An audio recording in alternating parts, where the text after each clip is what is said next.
Welcome back. આગળ વાત કરીએ અન્ય સમાચારોની તો અમદાવાદમાં જીસીસીઆઈના નવા હોદ્દેદારોનું પદગ્રહણ સમારોહ યોજાયો.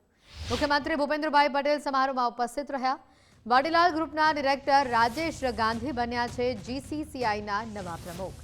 સિનિયર વાઇસ પ્રેસિડેન્ટ તરીકે જિગીશ દોશીની નિમણૂક કરવામાં આવી છે. વાઇસ પ્રેસિડેન્ટ પદની હિતેન વસંતે સંભાળી છે જવાબદારી. વેપાર ઉદ્યોગ અને એમએસએમઈ ક્ષેત્રના અગ્રણીઓ આ કાર્યક્રમમાં ઉપસ્થિત જોવા મળ્યા હતા. વેપાર આપણો સદીઓ જૂનો ઇતિહાસ અને વેપારી રાજ્ય તરીકે તો ગુજરાતની ગ્લોબલ ઇમેજ છે. તેની સાથે સાથે આપણી મહાજન પરંપરા પણ સમયની સાથે આગળ વધતા ચેમ્બર જેવા સ્વરૂપે વિસ્તરી છે. જીસીસીઆઈની જે નવી ટીમ આજે પદભાર સંભાળી છે તે ટીમ પણ એ જ પરંપરાને આવનારા વર્ષોમાં યથાવત રાખશે તેવો મને વિશ્વાસ. વાઇબ્રન્ટ ગુજરાત ગ્લોબલ સમિટના આયોજનથી ઔદ્યોગિક વિકાસને નવી દિશા મળી છે અને Gujarat global gateway to the future બન્યું છે. નવા ઉદ્યોગો અને વિદેશી મૂડીરોકાણ માટે તો ગુજરાત બેસ્ટ ચોઇસ બન્યું છે.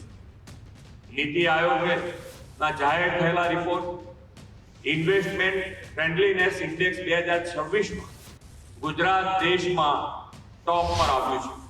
વાડીલાલ ગ્રુપના ડાયરેક્ટર જેમને વર્ષો સુધી વાડીલાલ ગ્રુપનું સફળ નેતૃત્વ કર્યું અને હવે તેઓ જીસીસીઆઈના વડા બન્યા છે. તેમની સાથે વાત કરીશું. સાહેબ, પહેલાં તો આપને ખૂબ ખૂબ અભિનંદન. Thank you very much. હવે જીસીસીઆઈની બાગડોર આપણા હાથમાં છે. કયા કામોની પ્રાથમિકતા રહેશે?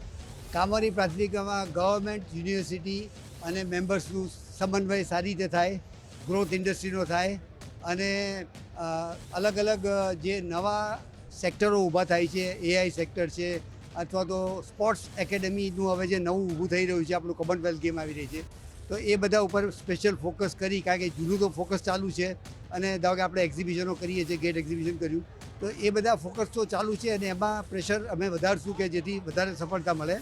પણ આ નવા સેક્ટરોમાં ધ્યાન આપશું કે ધારો કે એઆઈને લીધે એફિશિયન્સી સુધરે, તો એવા સેક્ટરો અમે ધ્યાનમાં રાખેલા છે અને એનાથી ઇન્ડસ્ટ્રી, ટ્રેડને અને જે ધારો કે ઈ-કોમ કે ક્યુ-કોમને લીધે જે આપણા ટ્રેડર્સને બી તકલીફ પડે છે, વેપારીઓને, કારણ કે વેપારી મહાજન છે, તો એ લોકોને બી તકલીફ ઓછી થાય અને એમનો ધંધો વધે એવા પૂરતા પ્રયત્ન કરશું. ખાસ કરીને એમએસએમઈ, લઘુ ઉદ્યોગ અને નાના વેપારીઓ છે, એમને લઈને આપણું શું આયોજન છે? એમએસએમઈ માટે અમારું પૂરેપૂરું ફોકસ રહેશે, કારણ કે ઇન્ડિયાના આઈ થિંક 35-40% જેવું પ્રોડક્શન એ લોકો કરી રહ્યા છે અને we would like to focus them, કારણ કે એમ્પ્લોયમેન્ટ બી બહુ આપી રહ્યા છે, તો અમારું ફોકસ એમએસએમઈ પર 100% છે. એવા કયા ચેલેન્જીસ છે કે જેને આપણે ખાસ ફેસ કરવાના આવવાના છે ને એની ઉપર આપણે કામ કરીશું?